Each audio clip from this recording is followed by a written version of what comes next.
You're useless and don't work. I want a divorce. Where had the kind and charmingly smiling Neil from our courtship days gone? I've been transferred. It's a nationwide bank, so I don't know when I'll be able to return here. That's why I want you to come with me. I had quit my long-time job to follow him, but honestly, there's no point in staying with this person anymore. Fine by me. Relieved to finally be divorced, I bought a lottery ticket and incredibly won a large sum. I've come to claim my $12 million prize. Just as I was about to reclaim a happy life with my $12 million, my ex-husband Neil caught wind of it. I saw right through Neil's intentions. I couldn't forgive his plans to take the money for himself, disregarding others. I was tired of being belittled by him, so I decided to fight back.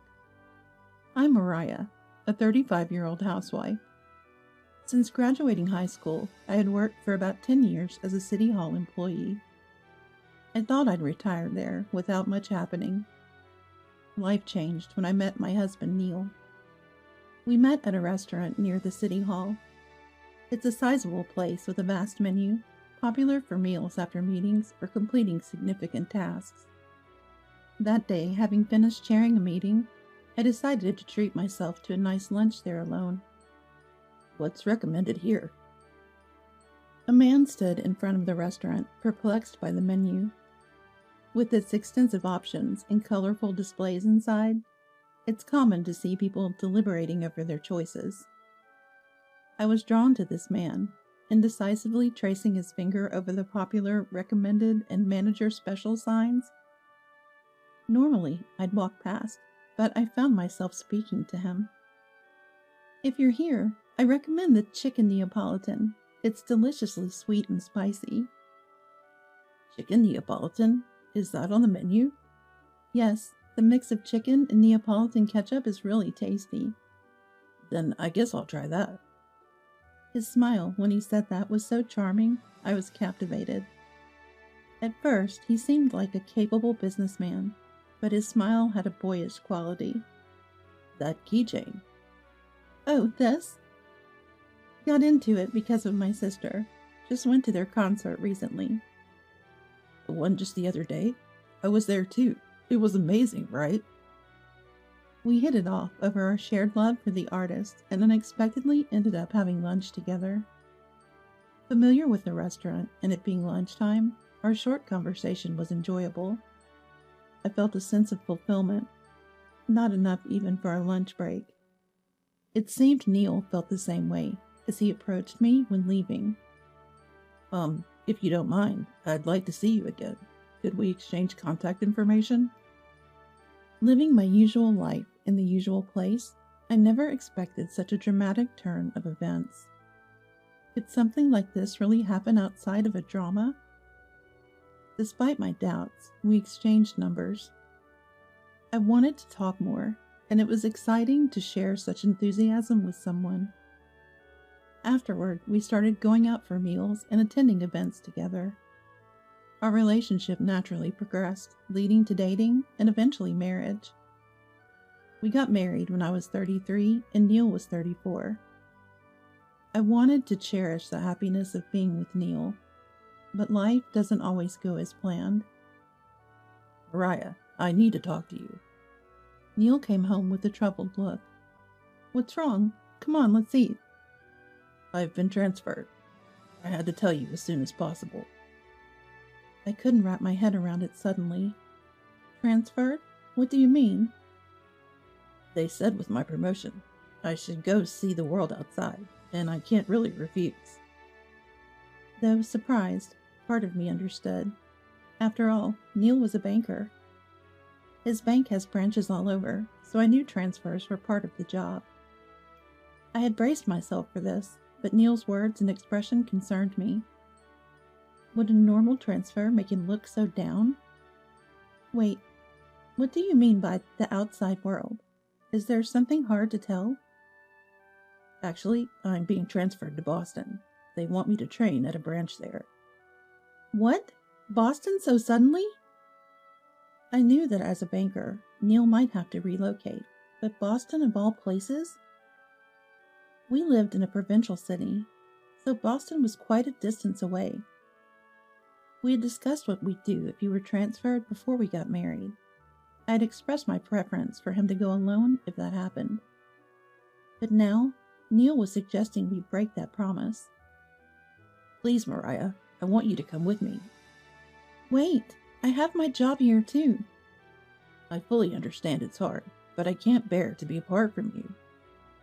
You want me to quit my job and move to Boston? We might return here in a few years. What about going to Boston alone till then? Neil hesitantly responded. I thought about that, but our bank has branches nationwide, so there's no guarantee we'll come back here. This is so sudden. Being transferred to Boston means I'm on the fast track to success. It'll make things easier for you, Mariah. Neil then pleaded with his hands clasped as if in prayer. I know it's a lot to ask you to quit your job suddenly, but I hate the idea of going alone.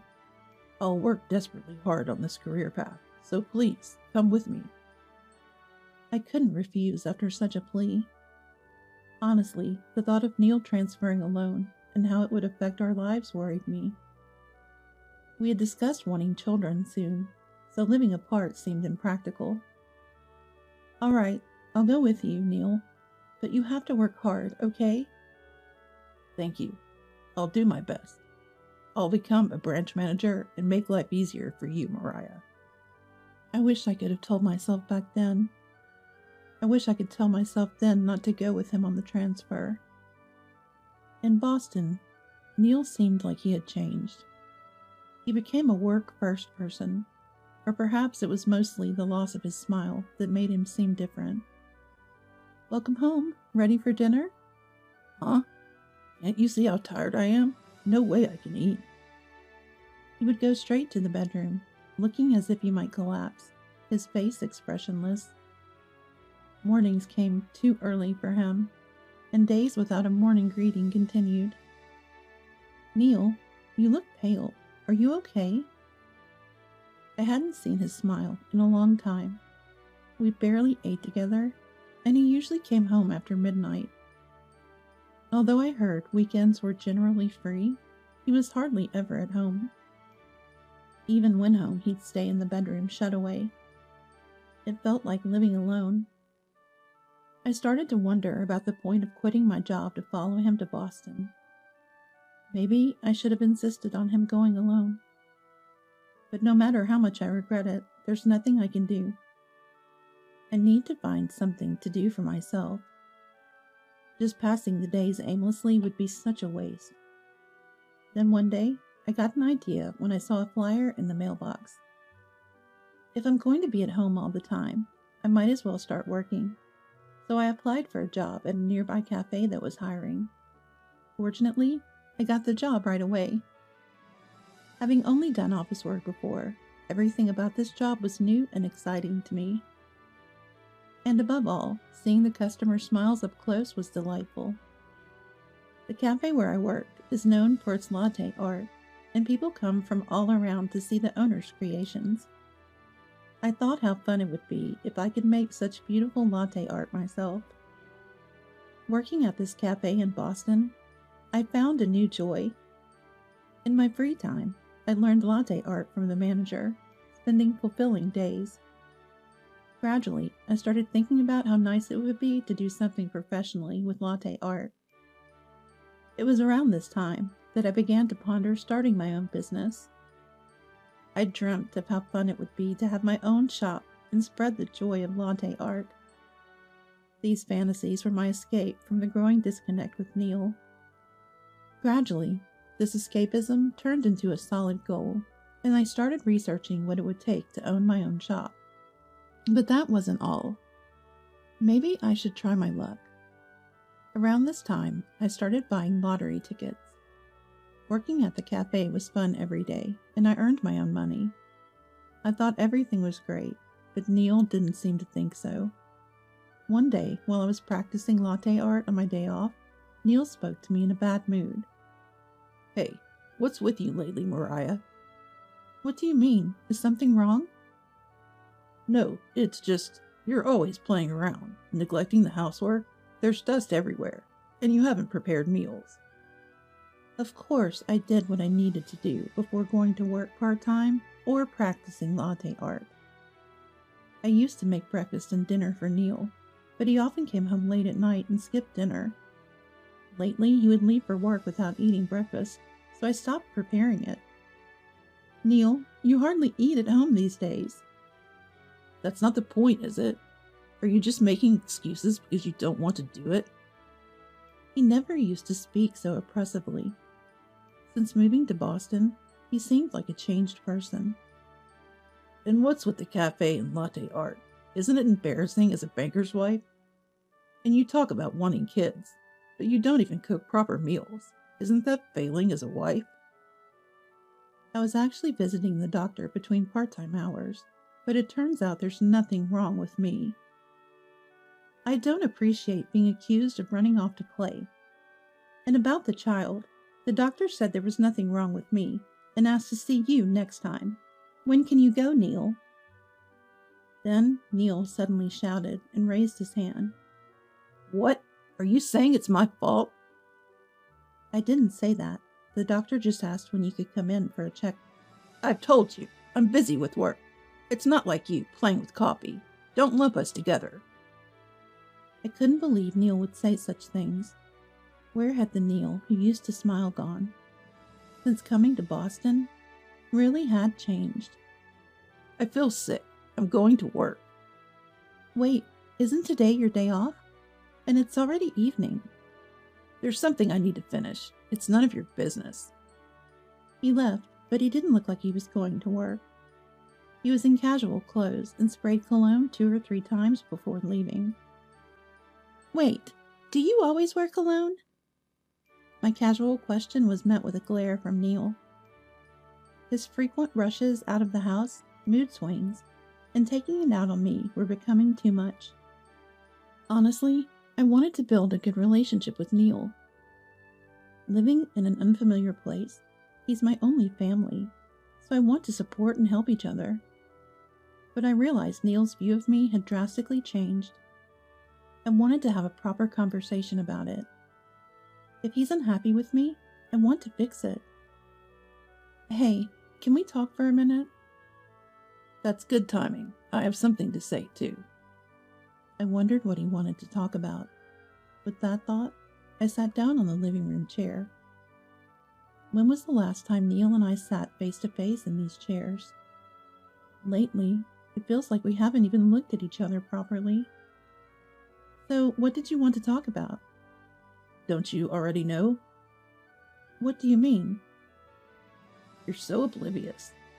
That's why you can't get a decent job. I decided to overlook Neil's comments about me for now, but I couldn't tolerate his belittling the job I loved. Whatever job you have, it's wrong to mock someone else's work, especially if they love it. I had resisted moving to a new place for Neil's transfer, but here I found a passion for latte art and a dream to base my life around it. Neil carelessly trampled on that dream. I wanted to own a shop and make latte art my profession. I couldn't stay silent when my first self-discovered dream was ridiculed. What? Work? Calling that playtime a job is more embarrassing. It's just like playing house, not real work. Enough. What do you want to say? Then Neil, with a laugh, put a green paper in front of me. The useless, jobless one gets a divorce. He handed me divorce papers. Divorce papers? Yes, you're just living off me without working. Remember your place, compared to mine. So that's the kind of person you are. I'm too busy with work to support a parasite like you. What? Did he think I would beg not to divorce? I stood there, holding the divorce papers. My silence while holding the divorce papers must be disappointing to him. He became increasingly irritated. Of course you don't want to write. A high school grad like you can't work properly outside, can you? What should I do with this? Hurry up. Your slowness is just like a woman who can't work. He seemed desperate to get divorced as soon as possible. Neil, filled with impatience, started fidgeting nervously. While tapping his foot, he glared at me as if urging me to hurry. This man was no longer the Neil I had once loved so dearly. Why did I fall for someone like this? And why did I come so far away with him, to a place where I knew no one? Now I only have regrets. The one thing I needed to do was clear. Faced with Neil's provocative attitude, I responded brightly. Okay. Really? Remember, you can't change your mind later. I won't. You're the one who brought these papers because you wanted a divorce, right? I'm tired of living every day trying to gauge Neil's mood. I signed the divorce papers with a smile and told Neil, I'll file these papers myself. You better do it. I'll know if you do anything strange. Stop it. If I say I'll do it, I will. Don't worry. After filing the divorce papers and finally being free, I decided to check my lottery ticket to see what the future held. I went to the familiar lottery kiosk, chatted with the lady at the counter, and handed her my ticket. She scanned it and suddenly let out a strange sound, disappearing from view. She had fallen off her chair in shock. I was startled at first, but then I saw an unbelievable number on the small display, along with the words, "Congratulations." What? $12 million? I was so shocked I couldn't speak. This was a promising restart. With this amount of money, my dream of owning my shop was now within reach. I went to the bank where my ex-husband worked to cash it in. There was no particular intention in choosing that bank. It just so happened that the bank where he worked was nearby. I never expected that visiting this bank would significantly change my situation. I rushed to the bank just before closing time to cash in my lottery ticket, feeling nervous about holding on to it for too long. As I was waiting after checking in, a woman approached me. Why are you here? What brings you to a place like this? Her tone was unexpectedly rude. Well, it's not any really specific business. Why did you even bother coming here? Why do you keep saying bother? Just please take care of this. What's this? She looked curiously at the lottery ticket in my hand. I came to cash it in. Cash in? You bought a lottery ticket with your husband's money? How extravagant. The bank was crowded, so it's likely no one else heard the woman's rude words unless they were very close. People passed by without a second glance. It was unbelievable that such a rude employee existed, but I decided to quickly finish my business and leave. I'm here to claim my $12 million. Her relaxed demeanor instantly changed to one of intense scrutiny. $12 million? Her loud exclamation startled me. Then, without a word, she disappeared into a back room. I was taken to the manager's office due to the significant amount of the prize. The procedure to collect the $12 million went smoothly, but I couldn't stop thinking about that extremely rude bank employee. Her disdainful look made me feel uncomfortable. As soon as I got home, I opened my laptop.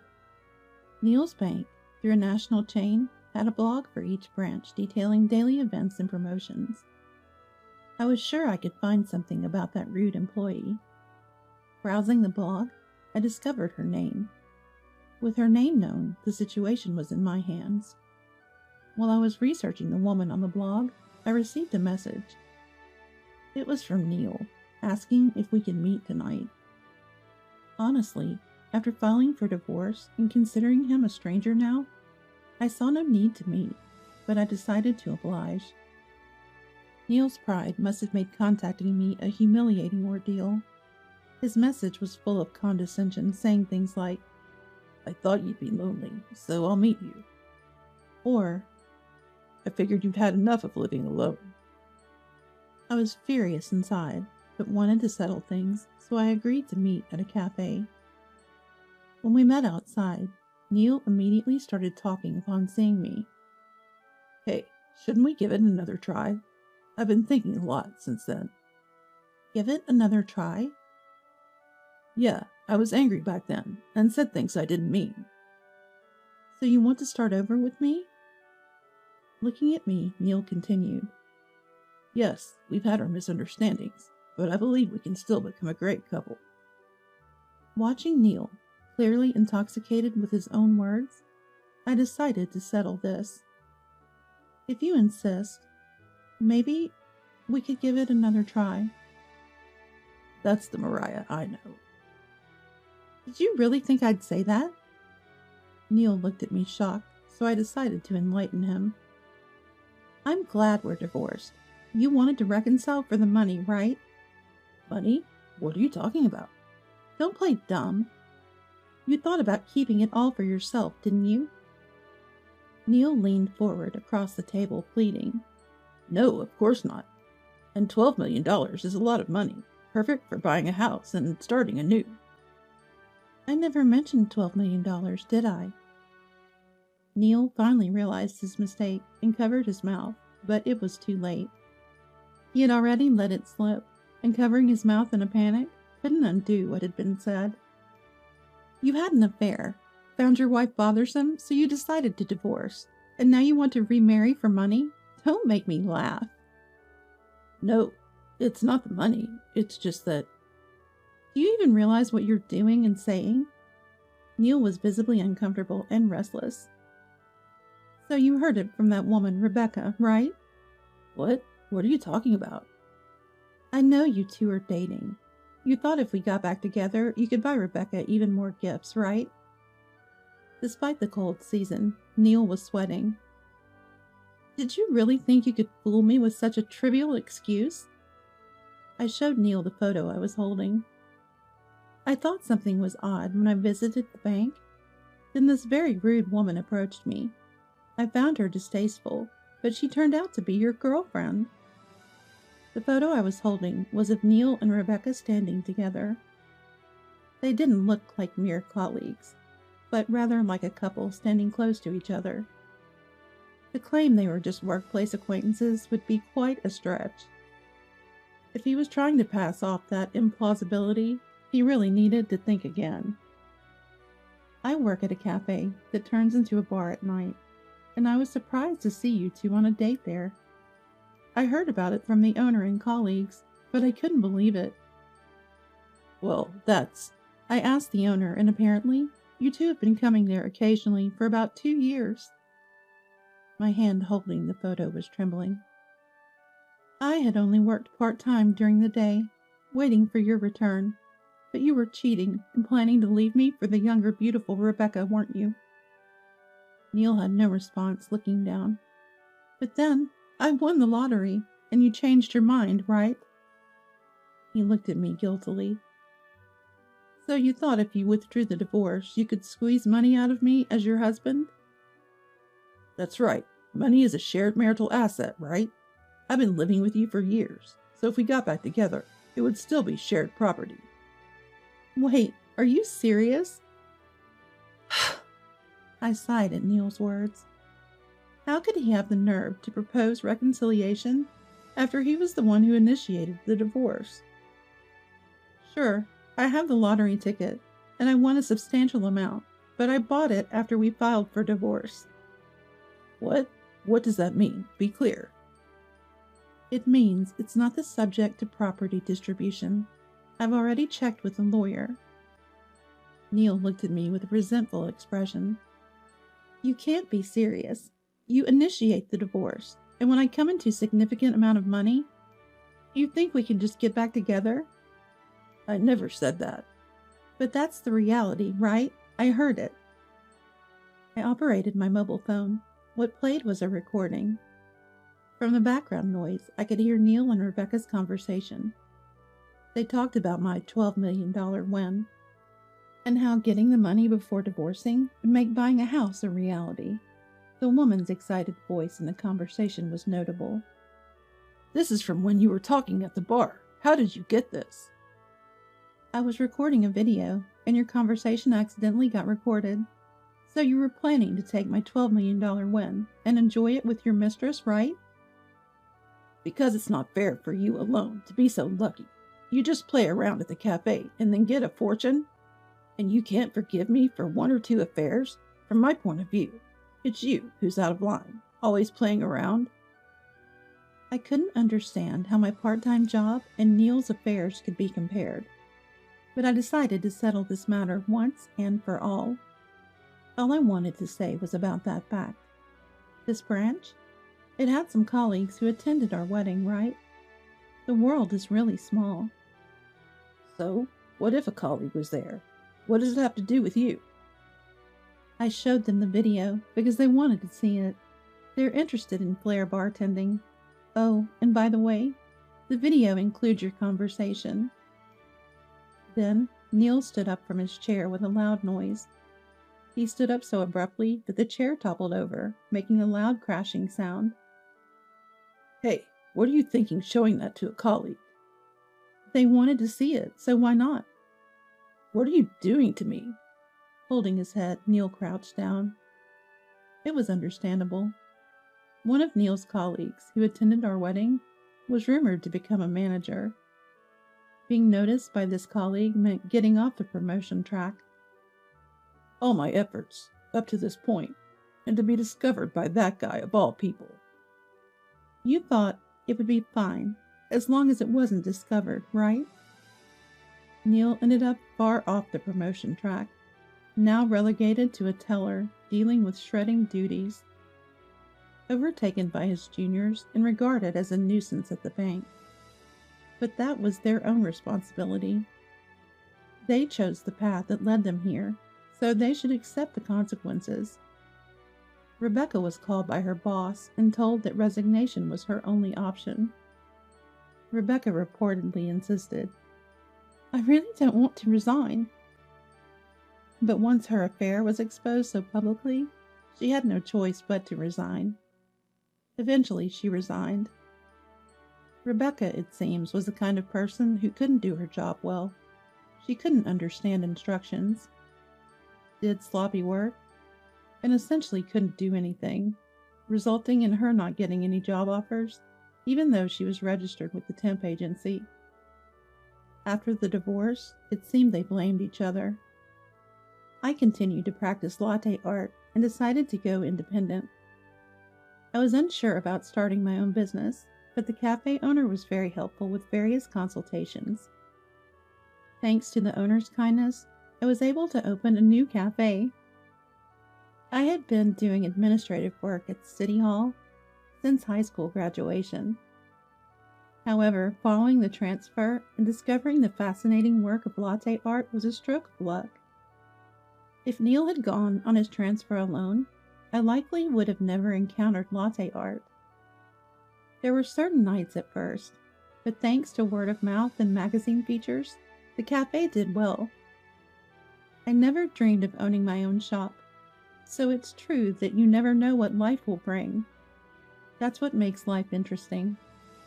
Being able to enrich my days with something I love is truly fulfilling. Such modest happiness brings me great joy.